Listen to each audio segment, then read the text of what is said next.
Tēnā koutou katoa to all of NBR's readers and watchers.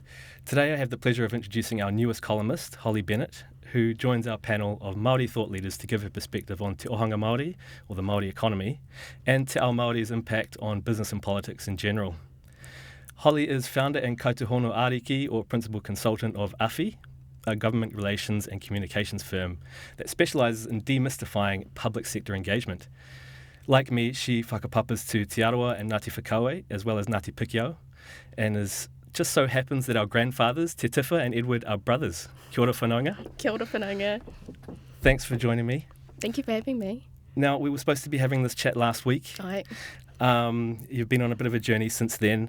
As you've written in the column today, you went down to a tangihanga of a true Rangatira of Te Arawa and also of Aotearoa, Taa Toby Curtis. Right. Tell me about your journey over the past week. So, as you said, abruptly had to pick up, go down to Rotorua, support iwi. Our priority was to give a tangihanga for Taa Toby, a man that always put everyone else before himself. And it was probably the first time in his lifetime that he was put first, and we got to welcome more than 1,000 manuhiri visitors to the shores of Lake Rotiti and really show manaaki to leaders from across Aotearoa and give thanks to the work that Taa Toby's done for not just Te Ao Māori but also for Aotearoa. Excellent. You worked fairly closely with Taa Toby. Tell me about that experience and what you learned from him. I actually met Taa Toby end of 2017, early 2018, just when I'd set up AFI, and Te Arawa Lakes Trust was one of my very first clients, and it was actually Taa Toby and Karen Verco, the Chief Executive, who really saw in me the potential of the mahi that we do and how we can support Te Ao Māori to reclaim our voice in Aotearoa.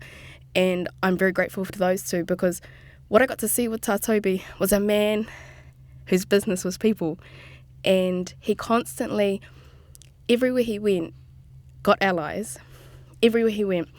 And you saw that when they did the motion without notice in the House on Tuesday, where every single political leader that spoke about Taa Toby was able to recall an instance, a time where they got to be with the man himself. And that is something that I'm extremely grateful for, to learn from somebody who understands the value of non-partisan politics, especially when it comes to Te Ao Māori. And do you think that has, obviously he was appreciated in Parliament on that day, but do you think those values have spread amongst the motu, or has it still got a ways to go? I think we still have a way to go.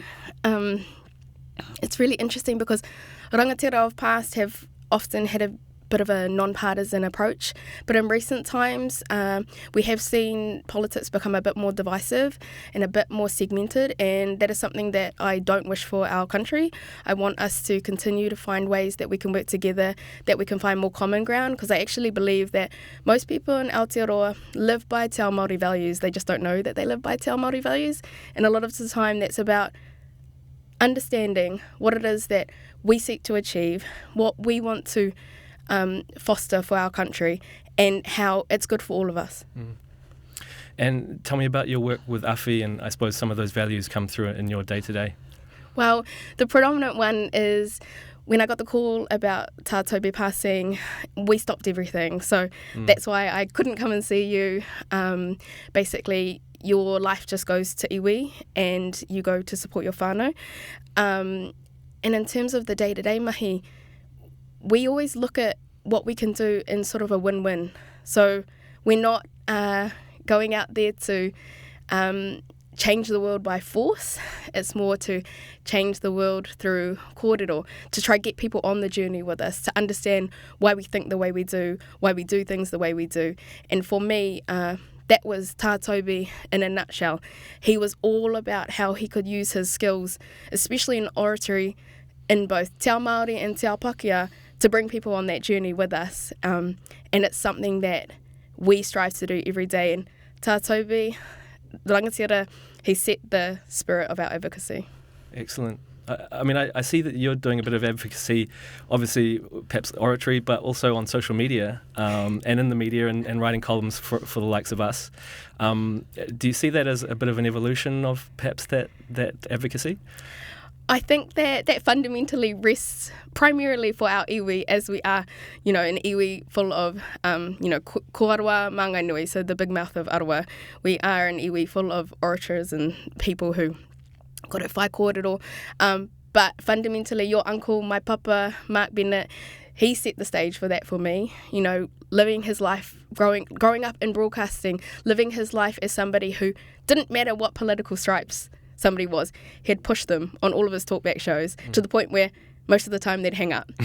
And so that's something for me that I've always grown up with, knowing that your job is not just to take messages from politicians, but to also test them, hold them to account. Well, I'm sure your dad's proud of you and Taa Toby as well. So thanks very much. We look forward to having you on as a Te Ohanga Māori columnist for the future. Ngā mihi e whanaunga.